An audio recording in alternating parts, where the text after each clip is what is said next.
या बालेन्दु दिवाकराक्षि मधुरा या रक्तपद्मासना रत्नाकल्प विराजितांगतिलका पूर्णेन्दु वक्त्रोज्ज्वला अक्षस्रक्सृणिपाश पुस्तककरा या बालभानुप्रभा तां देवीं त्रिपुरां शिवां हृदि भजे अभीष्टार्थसिद्ध्ये सदा अभीष्टार्थसिद्ध्ये सदा।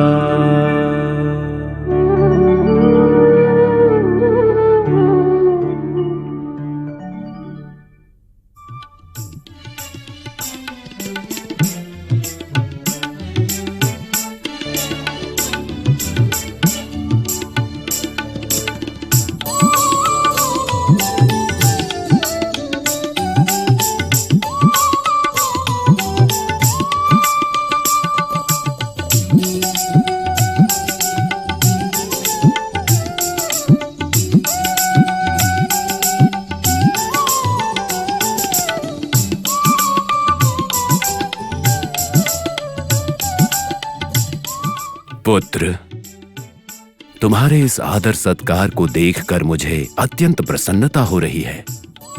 सौनक महर्षि, आप बताइए कि समस्या क्या है? महात्मा, परमात्मा एक ही है। सतो रजो तमो तीनों गुण को मिलाकर उसे ही ब्रह्मा विष्णु महेश में बदलकर हमारे सृष्टि स्थिति और लय का आविष्कार किया है। इन त्रिमूर्तियों में विष्णु महान है कुछ कहते हैं, शिव ही श्रेष्ठ हैं कुछ लोग कहते हैं, तो सृष्टिकर्ता ब्रह्मा ही सर्वोच्च हैं कुछ लोग कहते हैं। इनमें से अति उत्तम कौन है, कौन इसमें सर्वश्रेष्ठ है और कौन इन सब में से महान है, हम भी जानना चाहते हैं महात्मा। ये सृष्टि कोई साधारण विषय नहीं है महर्षि। मुझे ज्ञात है, सृष्टि के आरंभ से ही ये सवाल कई मेधावियों के मस्तिष्क में आए हैं, पर आज तक किसी को इसका उत्तर नहीं मिला है। सृष्टि के तत्व को जानना इतना आसान नहीं है। एक बार मेरे गुरुदेव भगवान व्यास के मन में भी ये प्रश्न उठा था और उन्होंने इसका उत्तर जानने के लिए महर्षि नारद को बुलाया। त्रिलोक संचारी सर्वशास्त्र के ज्ञाता महर्षि नारद स्वयं इस प्रश्न के उत्तर से अनभिज्ञ थे। जब त्रिकाल ज्ञानी नारद इस प्रश्न का उत्तर नहीं जानते तो आगे इसका परिणाम क्या हो सकता है यह सबको पता चल गया था। उसके बाद महर्षि नारद ने इस प्रश्न को एक समस्या का रूप देकर त्रिमूर्तियों में आपस में झगड़ा करवा दिया। ये तो आश्चर्य की बात है कि सृष्टि स्थिति और लय कारक के त्रिमूर्ति आपस में झगड़ा कर रहे हैं। महर्षि नारद ने जो झगड़ा करवाया वो किसी ना किसी लोक कल्याण के लिए ही था। कोई कितना भी महान हो, उनमें भी थोड़ी ना थोड़ी मात्रा में अहंकार रहता है। यही आपका धर्म है, यही आपकी विचारशीला, यही आपका सत्य का साथ। श्री हरि, इस तरह धर्म और अधर्म में झगड़ा करना अविवेक है। त्रिमूर्तियों में सर्वोत्तम शक्तिशाली कौन है ये जानने का समय आ चुका है। अब हम और प्रतीक्षा नहीं करेंगे। परंतु त्रिमूर्तियों में श्रेष्ठ कौन है ये कौन तय करेगा? आदि कथ्य किसी के तय करने पर नहीं आएगा। हमें हमारी सिद्धि से स्वयं साबित करना है। तुम लय कारक होने का और तुम परिपालक होने का बोलकर तुम दोनों अपने अपने अधिकार बता रहे हो। अगर मैंने सृष्टि का आविष्कार नहीं किया होता तो तुम दोनों कैसे अपना महत्व बता पाते? ब्रह्मदेव, अगर आपकी बनाई हुई सृष्टि के जीवों का अंत ही नहीं होता तो अनंत जीवित होने के कारण पूरी सृष्टि में ही हाहाकार मच जाता और जीवन चक्र बाधित हो जाता। अंत के बिना सृष्टि संभव नहीं है, इसलिए लयकार ही सबसे अग्रगण्य है। भोले शंकर, वास्तविकता को समझते हुए चतुर्मुख को सही समझाया है आपने। महाविष्णु, ब्रह्मदेव, महेश्वर की बात को मानकर उन्हें माफ करके अग्रस्थान के इस मुकाबले से आप खुद ही पीछे हट जाएं तो अच्छा होगा। इसमें आपकी भी और महेश्वर की भी इज्जत बचेगी। क्या कहते हो? मेरी सहन शक्ति पर सवाल उठाकर मुझे प्रदर्शन करने पर उकसा रहे हो। आपकी शक्तियों को देखकर आपको अग्र स्थान देकर हम मान जाएंगे, ऐसा आपको प्रतीत हो रहा है क्या? निरंतर तपस्याओं से हासिल किए अपनी शक्तियों का मैं प्रदर्शन करूंगा तथा प्रलय भयंकर रुद्र तांडव से मेरी शक्तियों का सामना करने वाली शक्तियों का अंत कर दूंगा। इस ईश्वर का बल और परमेश्वर की शक्ति और सदाशिव शिव के महत्व को समस्त लोक के सामने प्रदर्शित करूंगा। भला भला, अपनी शक्ति के बारे में ना जानते हुए आप दोनों शक्ति प्रदर्शन के लिए अंगीकार कर चुके हो तो ऐसी दुर्लभ स्थिति में अपनी शक्ति दिखाने के लिए मजबूर हूं मैं। इस परस्पर शक्ति प्रदर्शन में, अग्र अग्नि ज्वाला प्रदर्शन में सारे लोग भस्म हो जाएं या सर्वनाश हो जाए, सारी सृष्टि को ही क्यों ना समाप्त कर दें, उसकी चिंता सिर्फ हमें ही क्यों? ऐसा ही होगा। इस सृष्टि के बारे में और ब्रह्मांड आविर्भाव के बारे में बार बार सोचने पर भी कई संदेह हो रहे हैं, लेकिन जवाब नहीं मिल पा रहा है। इस समस्त सृष्टि का मूल कारक कौन है? इस चराचर सृष्टि के आविष्कार में सबसे मुख्य ओमकारा है, अकार ब्रह्मा है, उकार विष्णु है और मकर महेश्वर है। इसका मतलब सृष्टि के आविष्कार की वजह ये तीनों है या इन तीनों में से कोई एक है? प्रलय काल में सृष्टि का पुनः प्रारंभ होगा, यह सच है। तो फिर उसका कारक कौन है? मेरे पिताजी ब्रह्मा या फिर उनके पिताजी विष्णु? इस संदेह का जवाब केवल मेरे पिताजी ही दे सकते हैं। पूज्य माता पिता को मेरा प्रणाम। आयुष्मान भव। कुमार, निरंतर प्रसन्न दिखने वाले तुम्हारे चेहरे पर आज चिंता दिख रही है, इसका कारण? अब क्या कहूं माताजी, अगर मेरे मन में किसी बात को लेकर संदेह है तो उसका जवाब पाने तक मेरे मन को शांति नहीं मिलेगी। बस उसी विचार को लेकर मैं त्रिलोक संचार कर रहा हूं। सकल ज्ञानी होने के उपरांत तुम्हें कोई संदेह है तो कोई सामान्य बात नहीं होगी। क्या संदेह है तुम्हारा कुमार? पिताजी, मेरा ये संदेह आपके स्थान के बारे में ही है, इसीलिए आपसे खुद पूछने के लिए मैं बहुत सोच रहा हूँ। ये क्या है नारद, तुम्हारे पिताजी के अधिपत्य पर ही संदेह कर रहे हो क्या? जल्दबाजी में गुस्सा मत कीजिए माताजी, मेरा संदेह आपको ही बताऊंगा। इस ब्रह्मांड लोक में सृष्टि का आविष्कार पिताजी ने ही किया है और उनके दर्शन से ही सारे पुण्य मिलेंगे, ये मानकर ही तो आप दोनों के दर्शन से ही मैं अपना त्रिलोक संचार आरंभ करता हूँ। हाँ, उसमें संदेह क्या है? निसंदेह विधाता ही सर्वश्रेष्ठ है। निरंतर तपस्या करने से आशीष शक्तियों को हासिल किए हुए सर्व गुण संपन्न है।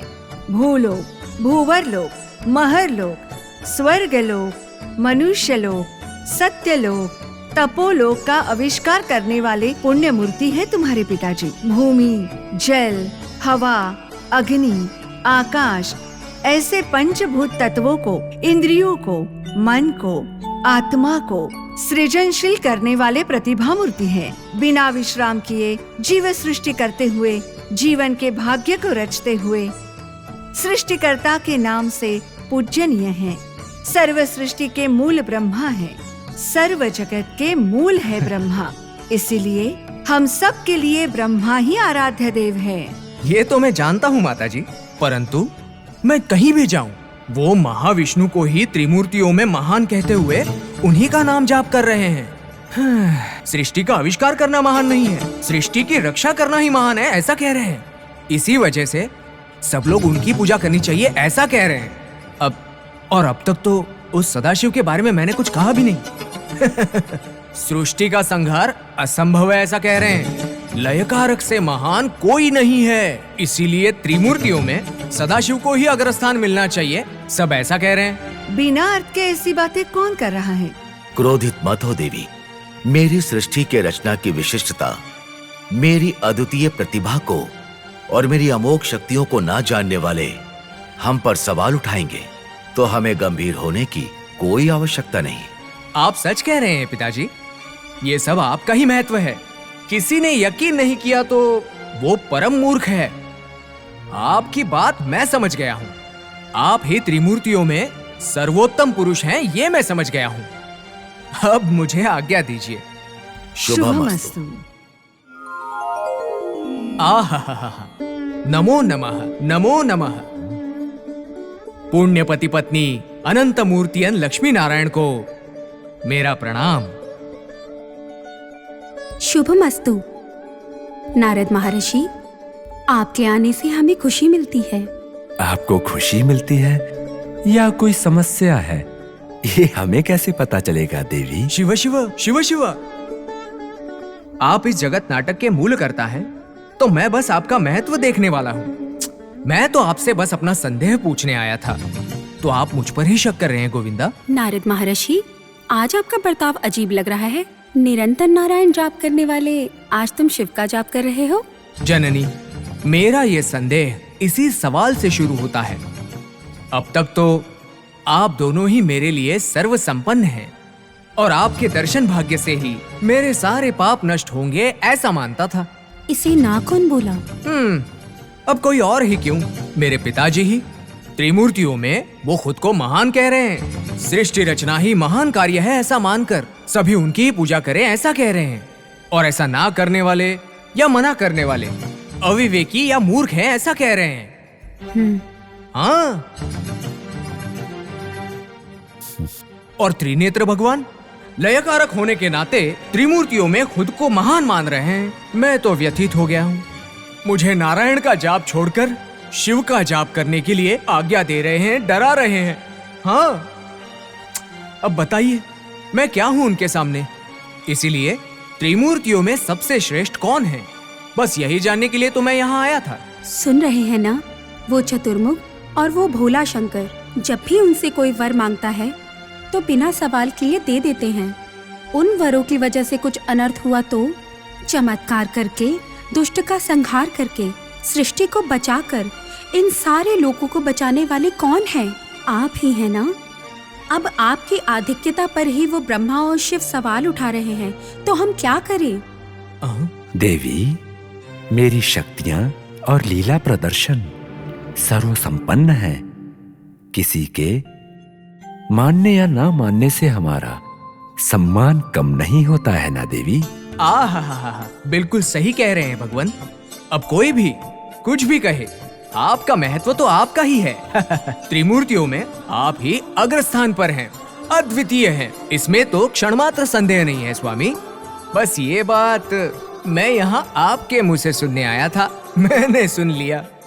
नारद, तुम्हारी बातों से मुझे कुछ अनर्थ होने का शक हो रहा है। अरे नहीं नहीं, इसमें और कोई अर्थ नहीं है स्वामी, बिल्कुल सच है। नारद, तुम्हारे सवाल का जवाब मिल गया है। त्रिमूर्तियों में लक्ष्मीपति का ही अग्रता मूल्य स्थान होना चाहिए। धर्म और संसार में अवतार लेकर लोक कल्याण के लिए सोचने वाले श्री महाविष्णु से बढ़कर और कोई होना असाध्य है। आपने सच कहा माँ, यही बात सबको बोलकर स्वामी के महत्व के बारे में मैं खुद प्रचार करूंगा। नारद मुनि, तुम जिस काम के लिए आए थे संपन्न हो गया ना? आहा, शिव शिव। नारायण नारायण नारायण नारायण नारायण नारा नहीं नहीं, शिव शिव शिव शिव, ये क्या है प्रभु? क्या हुआ नारद, किसी सोच में विलीन लग रहे हो? ऐसी वैसी सोच नहीं है माता, याद आने पर मेरा हृदय जल रहा है। इस कैलाश की हिमगिरी में भी तुम्हें शांति नहीं मिल रही है। तुम्हारी समस्या तो विकट लग रही है नारद। अब कैसे मिलेगी महादेव? इस सृष्टि में कोई कितना भी भोग भाग से जिए, आप वो सब छोड़ छाड़ कर यहाँ इस हिमगिरी पर निरंतर तपस्या करके, मांगने वालों की इच्छाएं बिना बोले पूरी करके भक्तों पर कृपा करने वाले भोला शंकर हो आप। पर आपके तत्वों को समझ नहीं पा रहे हैं मेरे पिता ब्रह्मा जी और वैकुंठवासी महाविष्णु। त्रिमूर्तियों में वही अग्रस्थान पर हैं, ऐसा कह रहे हैं वो। तो आपका महत्व जानकर भी मैं खामोश कैसे रह सकता हूँ स्वामी? कहते हैं शिव की आज्ञा के बिना कुछ नहीं होता। शिव शक्तियों के संकल्प के बिना इस सकल चराचर सृष्टि में कोई भी चेतना नहीं होगी। क्या मैं इसे नहीं जानता? नारद, ब्रह्मदेव ने ऐसा कहा क्या? लक्ष्मी वल्लभ ने ऐसा कहा कि वो स्वयं महान है? इस बात पर मुझे यकीन नहीं हो रहा। सच बोलने पर अगर यकीन नहीं करेंगे तो मैं क्या कर सकता हूँ? संसार को बचाने के लिए जहर को कंठ में रखने के दुख से भी ज्यादा मुझे इस बात का दुख हो रहा है माता। अर्थात क्या तुम ये कह रहे हो कि ब्रह्मा और विष्णु लयकारक के महत्व को खिन्न दृष्टि से देख रहे हैं? हाँ। सदाशिव की शक्तियों और उनके परिणाम के बारे में उनको ज्ञात नहीं है क्या? मैंने भी वही कहा था माँ। उसके जवाब में श्री विष्णु ने क्या कहा पता है? किसी के भी ना मानने से मेरा सम्मान कम नहीं हो जाएगा, ऐसा कहा था। और ब्रह्मदेव ने कहा मेरी शक्तियों को ना मानने वाले मूर्ख और अविवेकी हैं। वैसे वो मेरे पिताजी हैं, पर आप जानते हैं मैं हमेशा धर्म की तरफ रहता हूँ। इसीलिए उन बातों की वजह से मेरे गुस्से को कम करने के लिए आपको बताने के लिए मैं यहाँ चला आया हूँ। वैसे भी नीलकंठ परम शिव से महान और कौन हो सकता है माँ? अब चाहे कोई जो भी कहे, निसंदेह भवानी शंकर ही त्रिमूर्तियों में अग्रस्थान में है, ऐसा मेरा मानना है। चाहे कोई कितना भी शक्तिमान क्यों ना हो, किंतु वो सर्वगुण संपन्न है तथा वो सबसे महान है। भला ये कहाँ का न्याय है नारद? मैं हूँ सर्व संपन्न, किंतु ये बात सबको समझाना मेरा कार्य नहीं है नारद। आहा, तो अब जाकर आपने ये माना कि आप सर्व संपन्न हैं। मैं बहुत ही आनंदित हूँ महादेव। आप ऐसे स्पष्ट नहीं करोगे ना तो वो ब्रह्मदेव और वो महाविष्णु अपने आप को महान ही कहते रहेंगे। जो भी हो, ये बात आपके मुंह से सुनना चाहता था, सुन लिया। अब मैं चलता हूँ, मुझे बहुत काम भी तो करना है। नमो नमः। नारा शिव शिव शिव शिव।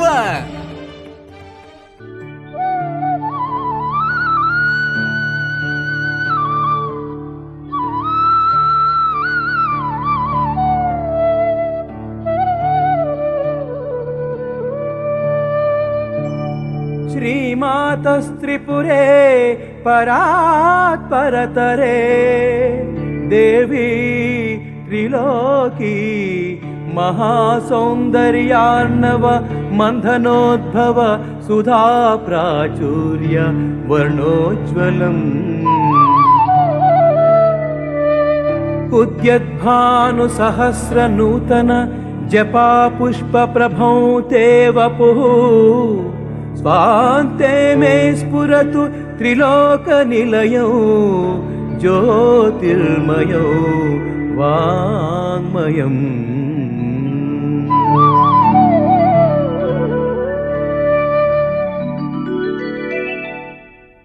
आदि महाशक्ति, आदि महाशक्ति, आदि महाशक्ति, आदि महाशक्ति, आदि महाशक्ति।